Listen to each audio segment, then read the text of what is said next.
what's going on? You are listening to The Prototype, only on ThisWeekInGeek.net. I'm your host, Mike the Birdman, but I'm not alone as I wait in lines, be it at Best Buy, EB Games, GameStop, Walmart, Target, London Drugs, you name it, I've been there.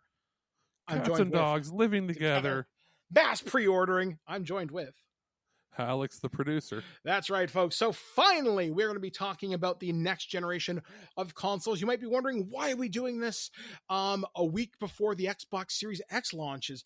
Well, because presumably that should go a lot smoother. Yesterday was Sony's PlayStation 5 showcase, where industry analysts like ourselves, because we can say that, have been saying the PlayStation price is going to be announced, and yes, it was, and they didn't give a pre-order date, and then they dropped the bombshell on us. So we're going to talk about that. We'll also talk about things that were shown during the showcase. We're also going to talk a little bit about the Nintendo Mini Partner Direct that aired yesterday or within the last few days on YouTube, which is it was there, and maybe a couple other little things from around the gaming industry, because it seems like these prototypes are happening about at least once or twice a month now. Things are finally picking up. So where do we start? I guess let's start with the good news. So Sony held their actually, let's start with the small simple news first, then we'll get into the good news, okay, because it also has craziness attached to it. Lead me down the garden path. Where are we going? Should we do Ubisoft first, because that was earliest? Yeah, so Ubisoft held their Ubisoft Forward event on September 10th, I think it was, which sort of detailed their plans for next gen, some of the cool things that are going to be coming out. They did address the big complaints of sexual harassment, sexual assault, and all the terrible things that have happened at Ubisoft. I noticed some hesitation in your voice, where you're like, how do I word this? I want it to be stronger than saying they're kerfuffle. Yeah. but I also don't want to throw them under the bus, because they seem to be making a genuine effort. Yeah, I mean, it's a start, and that says something, but we'll see how their follow through is. So, they showed off, what's it called? Phoenix Rising or something? They changed the name because Monster Energy Drink sued them. I'm not kidding. I know, right? That's because, why not? Because apparently Monster is very litigious. And yes, so yeah, very much so. So it's called Immortals something, Phoenix Rising. Yeah, Immortals something, Phoenix Rising. Sorry, it's been a long day. It's the Gods and Monsters game that's been renamed, and it basically looks like Breath of the Wild, if Breath of the Wild was done right. Come at me, bro. People that want to complain about it. That game looked like crap when it first launched. This is Breath of the Wild meets next gen. Meets next. No, it's Breath of the Wild mixed with, I guess, Shadow of the Colossus. Yeah, all right. With a bit of the Ubisoft, magic sprinkled on top. It looks fun. It looks new. It's colorful, and it's not just another generic, Assassin's Creed game. Yeah, not there's anything wrong with that. It's just it is a new franchise, which is cool. Yeah, it looked genuinely interesting. It's very vivid. Yep, and that's coming out in December. Yeah, so all right, cool. Why not? That looks fairly neat. I'm all in for this. New Prince of Persia. Well, new as in remake. I was hoping for a remake of Prince of Persia 3D, the often forgotten about one. But it is a remake of Sands of Time, done by, I'm drawing a blank on the exact name of the studio, but it's their Indian division. And the graphics looked a little rough, but they did say it was alpha, even though the game's coming out in like January, which is fast. But I saw complaints, people saying this doesn't look next gen. Well, it's not a next gen game; it's a current gen title. Not to mention, people forget. People have like the whole, rose tinted glasses when they think about what games look like in the past. If you compare the original version of Sands of Time to this, it's night and day better. So I'm interested because I played maybe half of Sands of Time when it first came out, and this, especially if it's going to be, from the sounds of it, not quite a budget title. I don't believe they're asking full price for it though. So this might be a $50-$60 game Canadian. So I guess that would be about 30 or 40 American. Mm-hmm. So that looks neat. They also had it was a downhill racing game called Rider something or other, I think. Oh, why am I drawing a blank? But it's super colorful, as all Ubisoft titles are. Looks like you can race downhill in tons of different vehicles. You can hang glide or use a jetpack even. Looks like a fun multiplayer game. It's like, what if you took Trials or like The Crew and then mixed it with like Fall Guys maybe? Mm-hmm. Cool. And then they showed off how you actually recruit people in Watch Dogs Legion, which comes out on the 29th of October. And they also announced a little bit of stuff with the season's pass. You can play as Aiden Pierce from the first Watch Dogs. Yep. Which is cool. What else did they do there? Big announcement was blah, blah, that. There was nothing with Valhalla. I was hoping for Rayman because it's been like 7 years since the last Rayman title, but nothing so far. So there's always next year, hopefully. It was pretty standard fare. The Phoenix Rising looks good. Are we really not going to talk about it? Are you fucking with me right now? Because you're missing the big announcement. In my opinion, fuck everything else. Scott Pilgrim versus the World 10th Anniversary Complete Edition. I was waiting to see how long it would take for you to explode. Oh my God, I am so ready for this. And they said, coming to everything. I've been following Brian Lee O'Malley's Twitter. I've been following Anna Managuchi. I've been following like anybody who talks about this game. Kotaku posted an article last month talking about this. And I was like, hell, we have a personal connection to this. I bought your PS3 to play this game. I rescued it from the obscurity of PSN. Now, they also said that Far Cry is getting a VR treatment. Don't care. Scott Pilgrim. I was excited. Like, yes. Like, it was such a thrill to see Ubisoft care about this. The fact that they're bringing back an IP that people have been asking for 4 years. I'm probably going to ask for this on the Switch because it seems to be like the most natural fit to me. It's going to scale quite well. It's also getting an update because I believe the original game was 720p only. I believe it's 1080p on every platform or greater. Yep. So even the Switch will. I mean, it'll downscale obviously when you're playing it in portable mode, but it is that cutesy pixel art style that'll scale well. It includes all the DLC. I think you had one on your system, but you didn't have the other. Yeah, I had Knives Chow, who you could buy, but Wallace was exclusive to Best Buy, I think. So they're including that. I don't know. Did they announce anything like remixes of music or anything with it, or is it just all the original? I don't think so, but my guess is there'll be something extra with it. Probably something small. Yeah, they said that it's updated visuals, and I'm like, I don't see the difference. But then I realized they updated the engine, so everything's working at 60 frames per second.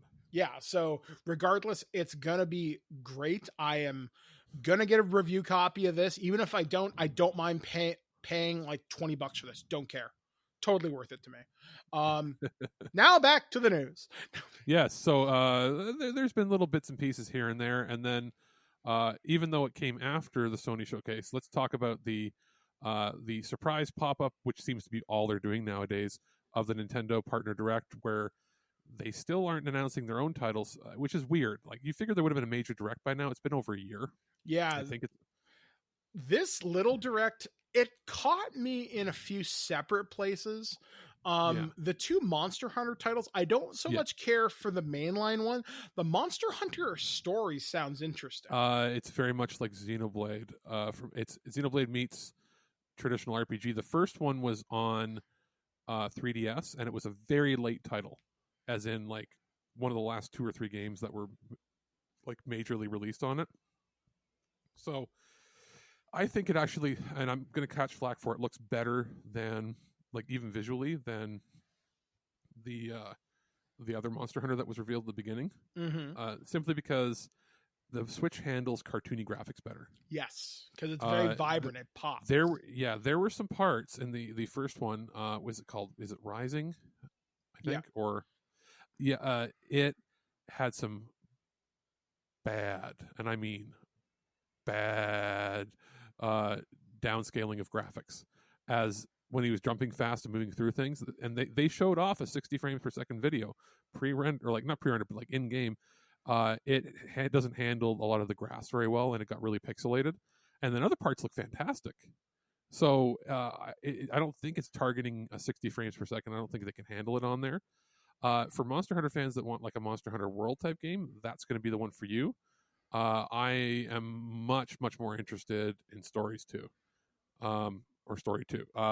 It looks more up both of our alleys because it's a story and not collecting Pokemon and kicking the shit out of really hard monsters. The only cool thing about the more realistic, I'm going to say looking one, is you get dogs and cats. Yeah, that I did kind of like, actually. So that was actually, some people were sort of hoping it was that, but it was sort of unexpected for both. First one comes out in March. Second one, I believe they're targeting a summer release. Yeah. The next one that looked kind of cool in this partner direct, it's called Empire of Sin. And I guess you play as this woman that controls different parts of crime syndicates. And that looks pretty cool, actually. Isn't it like John Romero's game? No idea. Looks neat, though. It's looking to be like a modern... It's like XCOM, but for the Mafia. All right. I'm interested anyway. Yeah. And I don't believe it had been announced for the system before. It was only announced for major consoles. Yeah. And yes, Nintendo fanboys, I've said it, Nintendo is not a major console because it can't handle major games.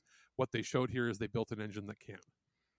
So it doesn't look to be a major visual downgrade, which is cool. Mm-hmm. I don't know how well it's going to perform on the platform, simply because... I don't think the Switch is really designed for that kind of game. It feels very much like a PC title you could use like a mouse and keyboard for, or take advantage of a 4K screen for more resolution. Mm-hmm. But who knows? Maybe it'll be fun to play on the go. There were some other things they showed that were sort of just Fitness fodder. Boxing 2, which yeah, you can which pre-order I today. love that even the most even some of the YouTube or other streamers that are all like, the ones that just go crazy over everything. Oh my god! Oh, it's amazing! I'm gonna exaggerate for all the stupid kids that watch me. I sound like an old man saying that. But you know what I'm talking about. Oh yeah. 90% or the people that do the double talk, where all they say is the same keywords over and over again to get the kids to listen. Yep. Yeah. Or it'll be like, today on Nintendo showed this thing on today's show that Nintendo put together. Those people, yeah. Even they were just bored, and they're just like, oh great. And I'm like, yes, there's actually a Nintendo game that nobody wants. I'm actually kind of surprised they didn't show off Just Dance 2021.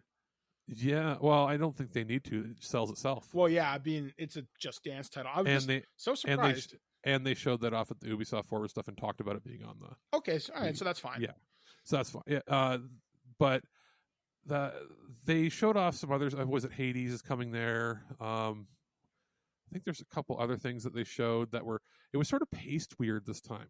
Let me ask you this, because we have been expecting this for like almost 6 months now, since Persona 5 Royal came out back in March. Where the fuck is Strikers already? Or Scramble? Tokyo Game Show. Don't be surprised. There will be blood if I do not have that game. I think next week, I believe. Oh. Or we can have it might be. I guess we're doing another prototype. Oh yeah. Tokyo Game Show. They already said that that's where they're going to be, as far as I know, showing off the interface for the PlayStation. Good. And doing a teardown. Interesting. So you then can I'm see interested. I want to see how you put the drive in. Yeah, because you'll be the one installing it for me. The non-existent, likely to cost you $300 or $400 for a terabyte or two drive. Don't tell yes. me that. So the other things they showed there was the Fitness Boxing 2. Disgaea 6 was announced, which looks so dumb. I don't care. It's. I got in trouble one of my first recordings with you for saying something about the game. See, the thing I don't like about it, it's like you can deal 99 million damage. Well, at that point, who cares? And level up 1,000 times and get to level 10 million. Okay, why? Well, I don't want to say it because last time I said you got me in trouble. Yeah, so let's not say that. But the point of the matter is, let's just say it's not for me. It's not for most people. There's a very specific group of people that are going to like it, and you have to be super, super into it. Yeah. That being said, it is a graphical leap for the series. It looks cool. They have gone from traditional sprite 2D art to a sprite 3D art sort of style, and I will give it one thing. It usually has fantastic dialogue. It's usually really funny. But those gimmicky level 10 million stuff is lost on me. That being said, if I were to get if I get a review copy of it, I will give it a fair shake. It's just, you know, they know their audience at this point. They're not going to be attracting new people. Now, as far as let me see here. They showed one of the last games they showed, and then we can just kind of skip to the meat and potatoes of this. They're getting Ori and the Will of the Wisp, which I reviewed on Xbox One earlier this year. I didn't like it because it's not for me. I'm just not good at those type of games. Now, it looks good though. It looks solid. Great. And the game itself, if that is your jam, it is really good. And it's honestly a very, very good story and very well visually presented, but it is hard. They also showed Rune Factory 5, which is again another upgrade in visual quality for the series. I reviewed the previous one, and this is night and day. It's like think anime farm simulator where you can romance and date people and also fight enemies. It's like Harvest Moon mixed with Persona, sorta. Okay. So that looks interesting. Balin or Balin Wonderworld, that was that Square Enix looking platformer 3D that looks like it should have been on the GameCube.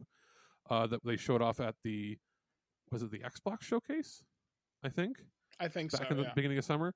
They show that it's finally coming to Switch, or they finally announced it's coming to Switch. It looks bad on Switch, like really bad. The frame rate and the chunky graphics, and it looks like it's running at 480p. And it's because the engine is sort of designed for next gen. It looks really rough, and the frame rate was dropping to like 10 frames per second in the video. And that's in the final video, not the streaming video. Like when I went and found their trailer, I went, oh. So it's a game that looks like it'll be fun if you love the old school collect 'em all action platformers, a la like Spyro sort of thing. Spyro, Donkey Kong, that sort of stuff.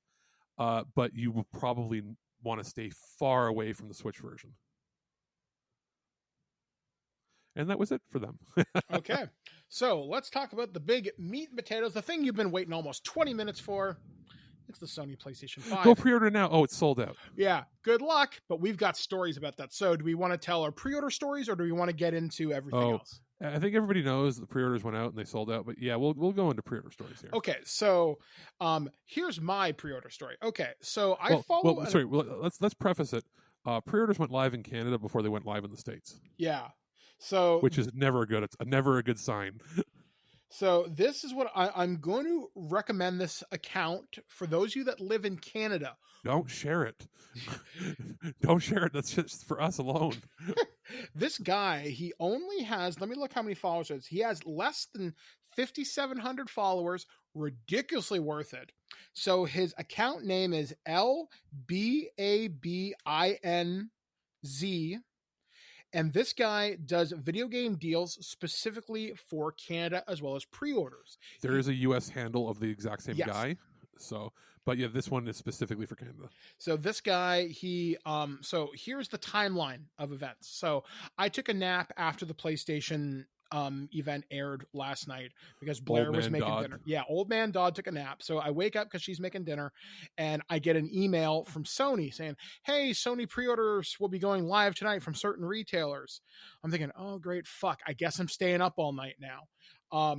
And because I'm me, I've got notifications set up on my phone that Twitter account I just mentioned, I got set up for pre-orders specifically for PlayStation, but originally I had them set up for the pre-order for the Joker amiibo, which I was able to get a few months ago, but I got it. So anyway, I get a ding. Oh shit. Best Buy pre-orders live. When was the tweet posted? 1 minute. Now, because I'm smart, I follow the Best Buy blog on Twitter as well, and it says, hey, information on pre-orders will be posted on this page, da-da-da-da.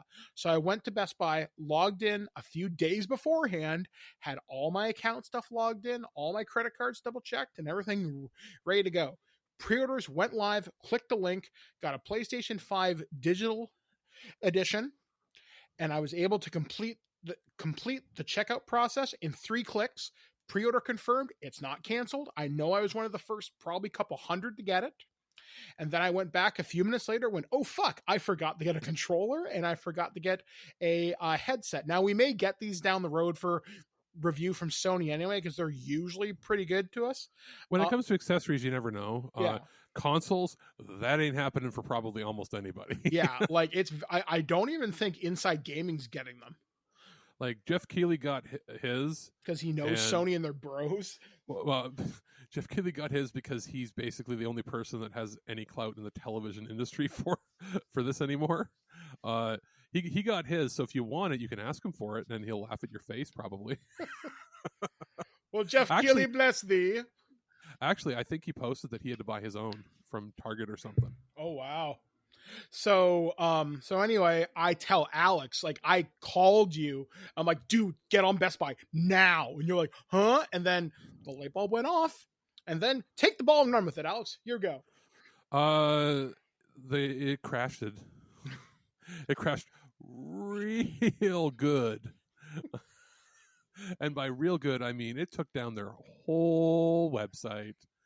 And I magically got, what was it, a digital copy or digital edition, and a controller and the remote, and then put that in because you don't have to pay till it ships. And I was like, that's my backup for when I go if there's trouble with EB Games, because we know my story of massive credit. And then I was like, okay, well, I don't really like Best Buy for that. Maybe I'll check out, when Amazon goes live. They had nothing. Then in the middle of the night, you're like, Alex, Amazon, now, you got to look at this, turn your browser to desktop mode in your phone and click order and get it. So I magically got the physical edition, which is what I wanted, pre-ordered, and saw the price tag of after taxes and like the $3 one-day shipping to be like $7.15, and I went, oh, my soul hurts so bad because I have a pre-order. I want to pre-order it where I have credit. But I went, okay, well, this is a good backup, so I canceled the Best Buy one and let that go free into the wild so somebody else could finally get it. And then I go to bed, and I had, because we've mentioned before, I have mobility issues. I booked a mobility transit the day before, earlier in the day when I heard pre-orders were going to go live the next day, to go an hour before the store opens to EB, to the one I know would be likely to have more stock because they're not in a mall and they're a larger location. I get there's about 10 of us in line. A line ends up forming to be about 50 people. And we're waiting, talking, what we're going to do in the morning, blah, blah, blah. They open, and 4 minutes or 5 minutes after they open, they come out and say, we're sold out. And we're like, what? They received 4. Not 40. 4 consoles. Only digital. The SKU for the UHD disc is not even in their system. They don't know when they'll get them. They're also been told not to take a reserve list. So they can't even call those of us that were in line waiting day one to be next in line to pick them up. They're not going to do that. And while I was there, they had about 30 phone calls that lasted 1 minute each, where they had to keep answering and telling them, no, we don't have it. And then I heard that almost every store in my area, which is in the 3 cities, there's 12 locations. Everyone got 5 or less, and none of them got the other SKU for the disc-based one. It's only digital. They're pushing the digital one hard, which is funny because it's the system that won't make them any money after the initial sale. And I was like, all right. And people were mad. While waiting in line, one guy had apparently pre-ordered 5 consoles at he's Walmart. A dickhole. Yeah, under different accounts and different names.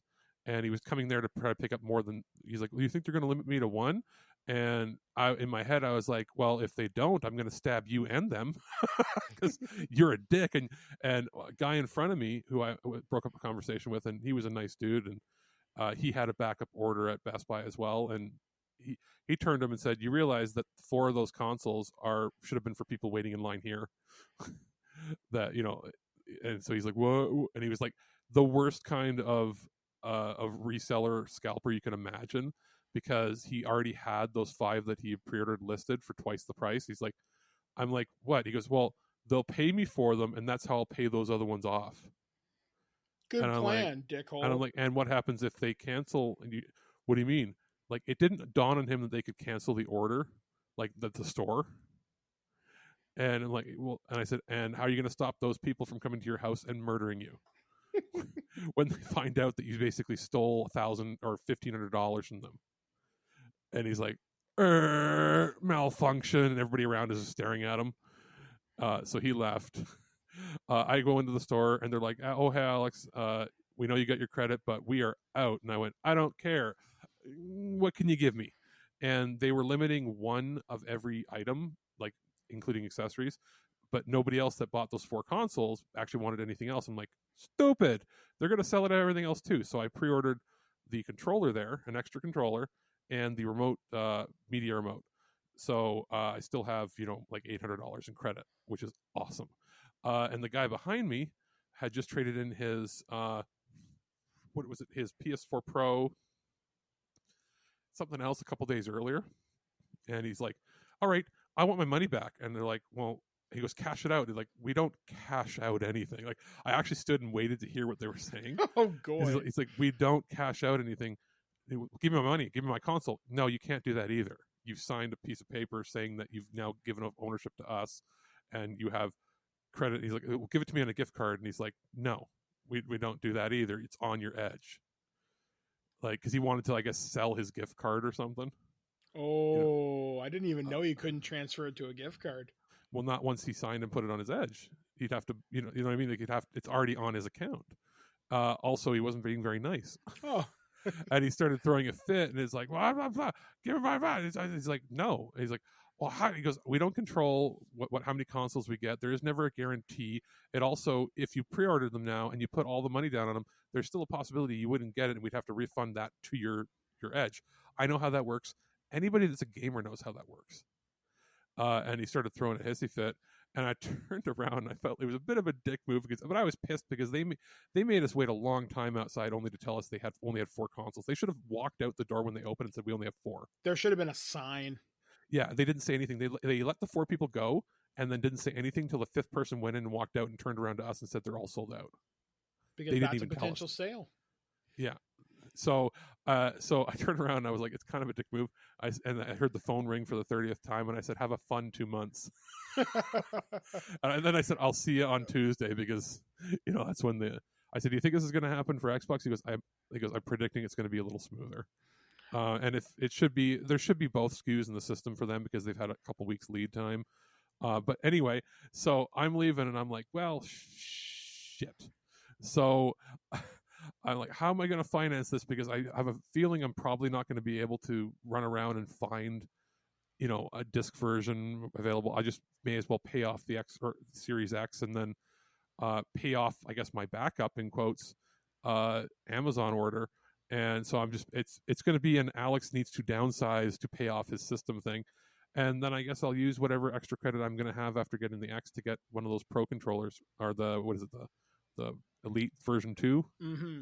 Everybody says they're fantastic. Yeah, and they have rechargeable battery and everything too. I love my Elite. So that's Alex's pre-order story. Yes, it was madness, and people were getting angry and wanted to stab other people, and I was like, oh, I can't imagine what it's like in a mall or in the States. Your plan from last week was good, but plan works. Plan works. The plan was for the Series X because we didn't know when the PS4 was coming. This is true.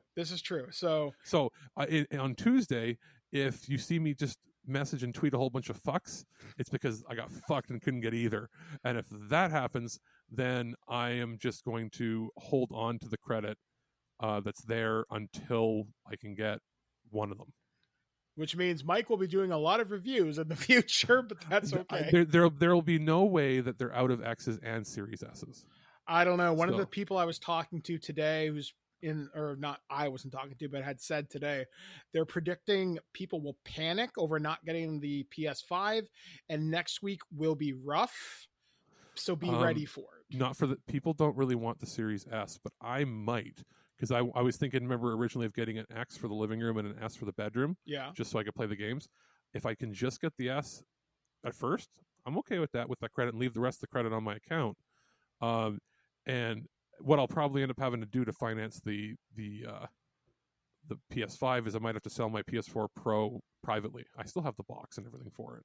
Yeah, one of the things that was said today in an interview with the Washington Post is Sony plans on supporting the PlayStation 4 for at least another couple of years. So that ecosystem is not going to die. So don't worry about it. Okay. Yeah. So let's break into it. Let's rock and roll. Let's talk about the PlayStation 5 digital Yes. showcase. Finally, fuck scalpers. They're already selling them for $1,200. Oh yeah. So some will make money, some won't. We'll see how that probably goes. won't. People don't have $1,200. No, you picked a bad time to be a scumbag. Okay, so one of I think the first game shown off was like Final Fantasy 16, which was fantastic. It pleased me in the pants. I knew about it because of Twitter. And what do I mean by that is a Twitter, a email linked to Square Enix Japan registered the Final Fantasy Twitter thing like not too long ago. Yeah, that was expected for Tokyo Game Show, though. It wasn't expected for here, and it wasn't expected to be an exclusive. Yeah, although they've said some things recently. They've said we don't have any further info on other something at this time. Yeah, it sounds like it's going to PC, but right now it's going to be exclusive to timed exclusive to, but they did for sure say it's not going to Xbox. Yes, it'll be it'll be PlayStation and then Stadia and PC because they already have a deal with other Square Enix titles on there. Yeah. It looks cool. Seeing all the summons appear was very neat, very cool. Seeing chocobos look that realistic, I guess not unlike Final Fantasy VII. I'll probably get crucified for not being right about this, but from what I could see, and I watched the press release trailers afterwards over and over again, it appears to be a couple warring factions that worship the different summons. Oh, that's cool. As gods. And they're fighting over crystals that, sort of power their land, similar to the old Final Fantasies and like the Super Nintendo. But it may be a source of power for those gods. It also looks like they can become possessed by summons. Interesting. In turn, turning into them. Like it shows the one person turn into Ifrit. Mm-hmm. Also, somebody who's saying that, it looks like you're playing a character as he grows up on this vendetta. It's like, no. If you listen carefully, when there's a part at the end where it's like, I'm going to kill you, if it's the last thing I do, back and forth, it's a different voice actor and with a different accent. So it looks like you may be playing from two different personas throughout the game, and you get to see like the war from both perspectives, which would be a first. The closest they've come to that was Final Fantasy VI, where the first half of the game is Terra and the second half is Celeste. Only this might be you see the exact same events from two different perspectives. That would be interesting. And they also poached the Devil May Cry director, or one of the programmers or directors, to design the battle system. So it looks like it's going to be Devil May Cry meets Final Fantasy 15. Which I'm totally fine with. Oh yeah. Because I mean, as far as traditional turn-based, you've got Sega's got that down pat. You're going to have your Yakuza and your Persona series, and then for Square, you've got your Octopath team and the team that does the Bravely Default games. But anything that's like hyper realistic, they're doing with either going to be looks like a pure action RPG, or you're going to have the hybrid like you have with the Final Fantasy VII series. So it's going to be interesting. It was a way to open the show. It did say that it was played or on a PC emulating the PS5 experience, basically meaning they did a PC, but then locked the hardware to be the same. So cool. And it's the team working on it I had never heard of. They're the team that makes the online game, but it is not an MMO. It is a single player game. So yes, that's Final Fantasy 16. Squee. Music sounds fantastic. Yeah, looks cool. So what was the next game that was shown? Actually, I think it was Spider-Man. Was it not? I was going to say, does it matter? Yeah, this game that's the system seller for me. And there already has been some talk that there is a PlayStation 4 version coming out, but this will be day one for PlayStation 5, and there's going to be a Game of the Year edition for Spider-Man, which there already is. So cool. The gameplay looks fantastic. You can use Miles's invisibility, his venom powers. It seems super quick, super fast movement, but still being familiar to the original Insomniac Spider-Man. This looks cool. and the main villain seems to be the Tinkerer, who's like some kind of a weapons designer. I don't recall the Tinkerer being a girl, but I'm also not super familiar with that villain to begin with. Um, I think they played a part in the Marvel Secret Wars. I don't know. My 616 knowledge in the last 15 years is really shitty. But anyway, no, this looks fantastic. Like, I'm so excited for this. And it takes place 1 year after the end of the last game. Pricing. So they have now moved. Now this is going to be Canadian pricing. They're now, remember how they had for a while 2 tiers? Like in Canada, it was $79 for regular, and then sometimes they had like these $54 or $49 games that were like Concrete Genie in that are first party. They now are going to use a 3 pricing tier system. I believe it is like $64.99, $79, and $99 or $89 in Canada, and they're basing it not on like, hey, this AAA title must be $89. It's more like, what did it cost to produce, and how much content are you getting for it? So basically, if you notice the last couple of years, you were paying $89 anyway to get the deluxe editions. They're just sort of including that stuff with it as the base price. So cool. People might complain, but I kind of remember when it was $89 in the 90s for N64 games. Don't you? I do, actually. And $89 in the 90s is like $120 now. And it's not a big deal. The last time the price went up was in the States. I think they said it was 14 years ago when things went from $49 to $59 for them.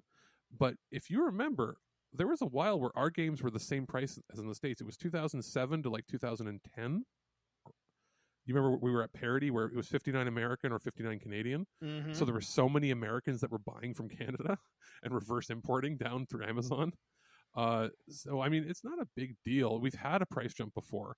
I'm actually okay with it if the content is good. So that Miles Morales game is one of the budget titles. So at like the $50, I think it's $64 in Canada. And then for another $15, they're going to give you the complete edition, which includes the remastered, like complete version with all the DLC of the last Spider-Man game bundled with it. It's yet to be said if that's on disc or if that's just going to be a digital code. Mm-hmm. So cool. Most of the games that they showed were actually going to be multi-gen, but with all the special bells and whistles on the PS5 or premiering on the PS5 first. So they showed off Miles. I'm trying to think what was next in the list, but it was a pretty impressive show. This was probably, I think, one of their stronger showcases. I mean, one of the games that looked really good to me, surprised how good it looked, was Resident Evil 8 The Village, or Village, whatever it's called.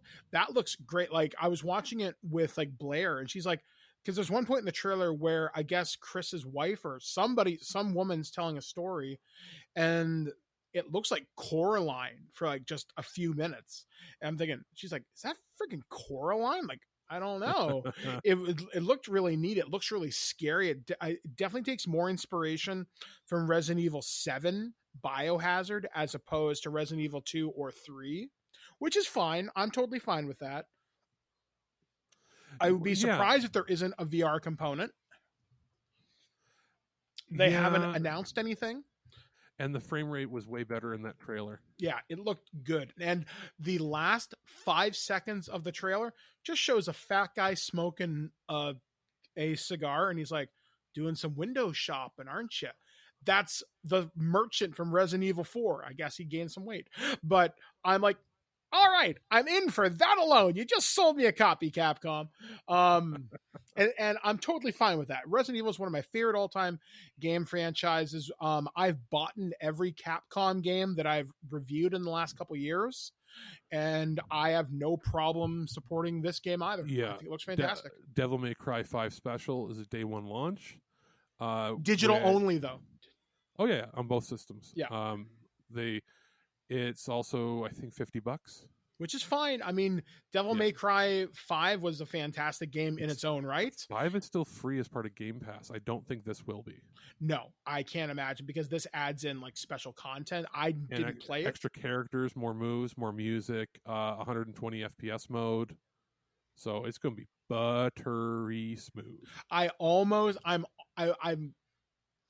might pick this up because I did like Devil May Cry back in the day. So yeah, I don't know. It looks cool, but I have so much to play. Five Nights at Freddy's Security Breach, Five Nights at Freddy's ray traced for all the 10-year-olds that are still around. See, that's the thing. I like the Five Nights at Freddy's games. Like, I have them all except maybe like the RPG. I didn't expect it. It just feels weird in the Sony showcase, but okay. Yeah. If it's like $10, sure. They didn't have a date for that one. Oddworld Soulstorm. I've never been an Oddworld fan, but this looks neat. I love the way the Oddworld games look, but it is not a game for me, which is unfortunate. Yeah, well, the PS Plus collection. That's a fantastic value. If you're already a PS Plus member, what it's going to do is it's going to give you a bunch of PlayStation 4 games that you may or may not already own that have been patched and optimized for PS5. Yeah, like I don't own Battlefield 1. Cool, I've always wanted to play that, so I'm in. I had Last Guardian, but never actually got around to playing it before I had to trade it years ago. I also, if you're somebody wanting to dip your toes into RPGs, there is the base version of Persona 5. That being said, you may still want to purchase the deluxe fancy version, but it is free.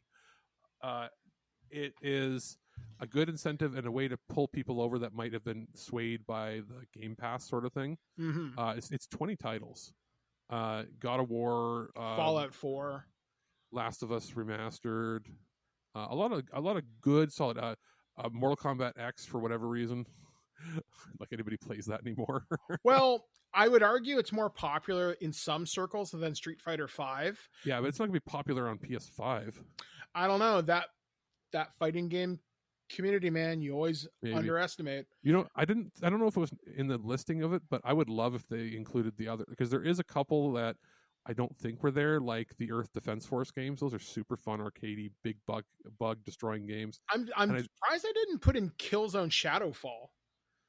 Well, yeah, that's the game's always $5 or $10.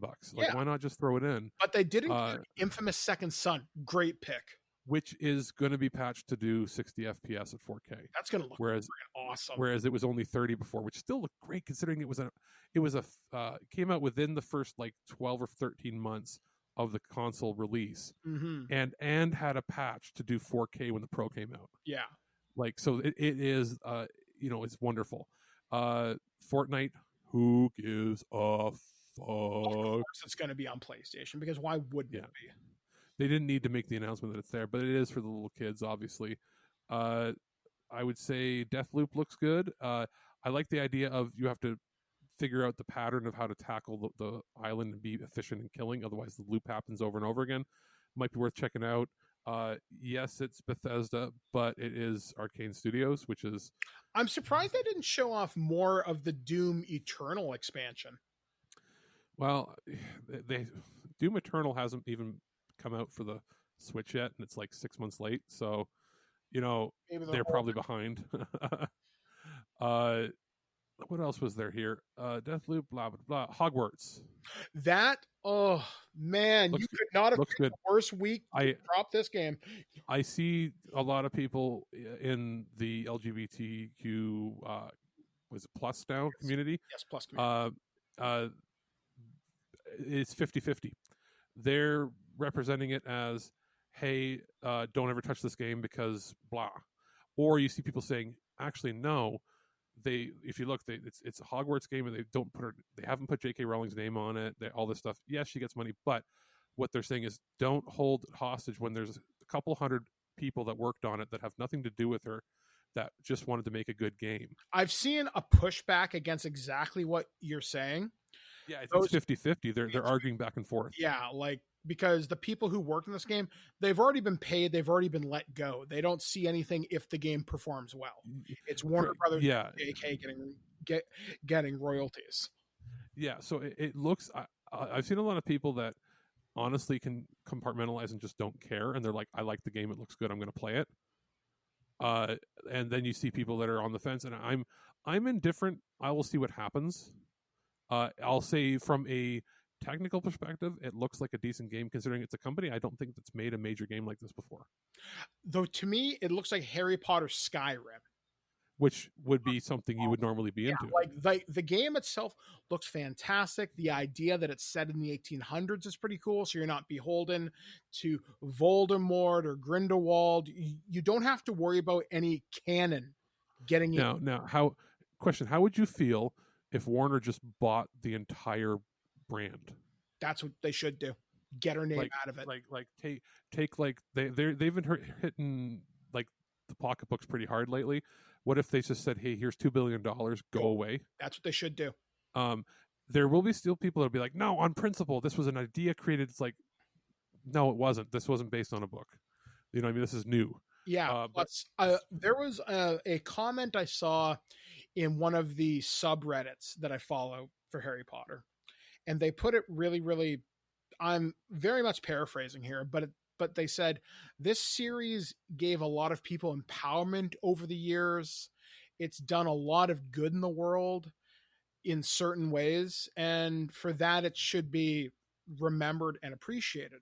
It sucks that this person has turned into such a hateful, spiteful bitch, and she actively there's a lot of it that is also that she always was this. Yeah. And she kind of purposely pandered to the LGBT audience when it was seen that it was a way to sell her books. Yeah, when they caught her on it. Yeah, like this is a case of she wanted money, so she was willing to bite her tongue. Essentially, I think this is an announcement. Then again, Warner Brothers and Sony, they probably had this presentation already cut together as one long video file. And I'm willing to bet this was called Harry Potter's Hogwarts, and then they pulled, or J.K. Rowling's, and they pulled from the title because they have the studio that made it, who's not even a famous studio, in the title. It's like Avalanche Studios or something. No, it's some weird name, blah blah blah. Hogwarts. That was clearly a spot where they would have had her name in the same gold lettering. Yeah, and they pulled her name off and put the studio name on it to make it to just say, hey, this is a creation from the ideas of this studio and not the creator. Yeah, because in the official Discord channel for this, there is an FAQ, but they carefully don't answer the question: is will she get royalties? So we're gonna see how this plays out. I don't think she's gonna get royalties because she has a deal that she licensed a deal so they can make as many games as they want for a set period of time. I don't know. You and I both don't know the legalities of it. We'll have to wait. Yeah, I'm saying that's the argument that people want. They want to see the books, but they're not going to see the book. Ultimately, she is PR poison right now. Yes, and hopefully it doesn't destroy the game because it looks like it had potential. And you don't want, like, even if those developers are not going to make any additional money from this after they've been made and whatever, they don't want their entire life's work to be, in some cases, like a black mark, especially if it tanks the studio. Yeah. You know what I'm saying? Like, yeah, you don't want to tank a studio just to spite one person who was tangentially connected. Yeah. So we will have to wait and see what happens with that. It's supposed to come out next year at some point, so we will play it by ear in terms of editorial content. Demon Souls. Demon Souls. I'm interested, and I normally would be terrified of playing a game like this. I'm more interested now because I can see how the combat works, and I know there's been a lot of quality of life improvements made. It doesn't look as clunky. It looks smooth. Yeah, like I'm thinking, okay, I can see how I can block, how I can parry, how I can move. It used to look very jerky and very, very slow. This looks like it's not twitched like crazy fast, but it looks responsive now. It looks like if you make a mistake, you know why you died. Yeah, and it doesn't look cramped. Like, the scale looks really good. Also, this is the only truly exclusive title. They did say, when they showed it live, they put the wrong title card at the end that said, it says PS5, coming to PC and other consoles later. It'll get ported, guaranteed. No, it's not. It immediately it blew up on Twitter, and Sony officially came out and said, no, that was a human error. that was the wrong title card for that. And there were a couple other mistakes in the show that were similar, where they put the wrong card. Actually, for Five Nights at Freddy's, they didn't even put a card at the end to say when it's coming. A couple other ones had weird timings of when they were showing things. So this was slapped together at the last minute of the show. That being said, they said not only is it human error, it's PS5, it is PS5 only, period. So they wanted, I guess, one title that won't be played on any other platform, including PC. Now, in 2 years, will they change their mind and put it on PC? Perhaps, but it is not going to rival companies. So, looks cool. It is one of the $89 games. It looks like one that's worth it for what they spent on the visuals and the whole gameplay of it. And then they came out, showed off the pricing. We have the pre-order fiasco that happened after. Yep. And actually what started the pre-order fiasco is everybody in the States received a press email that if you were part of the press, and there was a tweet saying pre-orders go live tomorrow morning. Everybody in Canada got the same email with this extra line at the end saying if you're on the East Coast, wait a couple hours, check tonight. Yeah, and we didn't get the email at the same time that the US people got. We got it a few hours later. We got it a few hours later, and then it said, keep watch, and within an hour it was up. Yeah, like me and Alex are at the right place at the right time. So they weren't they went up in Canada before the States, and I have a feeling that everything crashed because it hit Twitter so fast that we had Americans connecting VPN in and ordering to friends or getting their friends to order, and then shipping it down. There were some people on Twitter asking how I got mine. Actually, a good friend of the show, Mike Laidman, asked me if I got it from US retail. I'm thinking, no, I got it from Best Buy Canada. He's like, damn. Fist of Justice couldn't even get one? He did, but I think he got it from Walmart. I'm not. Walmart and Best Buy were the ones to get, and then Amazon was like crazy. Midnight. Now on Amazon, all the accessories are finally up, so you can get extra controllers and all the other junk if you want to. Now, with that out of the way, they finished and said we got something else to share with you, and they teased with the title and some voices the God of War Ragnarok, which is the God of War sequel. Cool. Which I still have to play. I got pissed off at God of War real bad in one of the first was it puzzle dungeons where like the ceiling can collapse. It's like throw your axe into the wall, run in here, grab it, throw it in another spot before it crushes you. And I died about 150 times. And I went, I'm just not good at this game. So I just will never complete it. Maybe I'll have to go back and try it again or get you to complete the section for me. Yeah, the God of War, I love the story. I love the performance. I love how it looks. But I was at a miserable place mentally when I played it, which is why I didn't like it in my review of it, because I got frustrated. Well, it's included with that PlayStation Plus thing. Which is totally worth it. And do it. And this new one, surprise, surprise, summer. Wow. Yeah, that's the target is, it's 2021 and the target is for summer. That's probably going to be pushed, but that's pretty amazing. It'll be holiday 2021. Yeah, it's. I have a feeling that it's probably like when they say summer, it's like September. Yeah, exactly. Because there's always that big push around back to school or October or Broketober, as it's most often called. Yeah, Broketober this year isn't really Broketober. It's Broke November. It's Broketober is paying for all these pre-orders. Yeah, right now, what's coming up on the horizon before we begin to close up the show, we've got Mafia coming out in like next week. I think, yeah. Mafia comes out next week. Yeah. We have Star Wars Squadrons on the 2nd. Watch Dogs Legion on the 29th. COD comes out in November. And even WWE Battlegrounds is this week. Yep. For those that want. And it's actually getting some decent buzz considering it's different. What else? Let's see here. I got a list here. Cyberpunk comes out in November. Yes, that's right. October, there's not a lot that I can think of. Mario All-Stars is already out or is out when you hear this. Yep. Or coming out. What else do we have here? If you like kaiju style action strategy sort of games, you got the I think it's Atlas is putting out Aegis Rim's 13 Sentinels, next week. There's a bunch of indie titles as well. Serious Sam 4 is coming in a week, but some of these aren't like big budgets, obviously, or big large titles that people were expecting to slap down a whole bunch of cash for ahead of time. They're sort of niche titles for specific people. There's a bunch of Stadia ports. It looks like Torchlight 3 is being ported. Yada yada yada. There's not a whole lot in the next couple of weeks after Mario.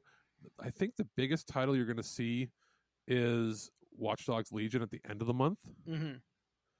And when's Call of Duty coming? November, pretty close to launch of the new consoles. Okay, and then a next gen version will be at a later date. The two big titles, like other than Mario, like the big titles coming next, will be Watch Dogs Legions, and then 2 weeks later is Valhalla, and when all the new consoles launch. Yeah. So it's, I guess, the last big title released for this generation is going to be Watch Dogs Legion. So we will have to wait and see what happens. It's going to be an interesting October. There are still rumors of a Mass Effect trilogy remaster being released as early as next month. Rumors to the point where there's actual box art pricing in other countries. Yes. So we'll have to wait and see why. Maybe we'll see it at Tokyo Game Show, which would be a weird place to reveal it. Isn't PAX Online right now? Yes. So who knows? Who knows? We may be doing more of these surprise things. So anyway, once again, thank you for joining us here on the Prototype. Coming up in the next few days, me and Alex will be doing the regular show, and then Alex takes a 2 to 3 week holiday, and you'll hear just my holiday. I'll be working on the back end. Yeah. So you will hear the buttery smooth tones of my voice for the next couple of weeks doing regular shows, though. Why don't you do impressions of all your previous hosts? I wouldn't even know where to start. Well, you can start with like Blanchard, or you could go. Well, you could maybe. Who can you do voices of? Are you an impression guy or not? Oh, hell no, never have been. No, so you can't do like styles of comedy, maybe, but actual voices, nah. I just don't have the ear for it. You could do it in your Edward G. Robinson voice the whole time. Yeah, Skeletor. You go the entire nerd news of Skeletor. Do it as Skeletor and have Dr. Wily as your co-host. No, he usually sits on my leg anyway. So I'm going to send you all of the stories that are extremely hard to read with really weird foreign language names and places. And then I will also send you stuff that's like extremely sexually graphic or something that you have to read. Just to hear you try to read the story. Actually, no, you'll just refuse. Yeah, pretty much. All right. So anyway, we will be having a fun time here on This Week in Geek. If anything does break in the nerd news, I'll be sure to cover it in some capacity. Alex is pretty much just uploading it, and while I'll be editing and doing all the voicing anyway. So you'll be still hearing his voice during certain reviews during the week, but I will primarily be doing that. Plus, we'll be doing Loose Cannon featuring the Andy Sedaris films. Oh, also breaking news. We're also going to be doing a show with the angry video game nerd, James Rolfe. Look forward to that sometime in early October. So, good news there. So, anyway, guys, for the Prototype, we have been Alex, the producer. I've been Mike, the Birdman, saying make sure you always have your Twitter alerts enabled because you never know when a pre-order's going to show up.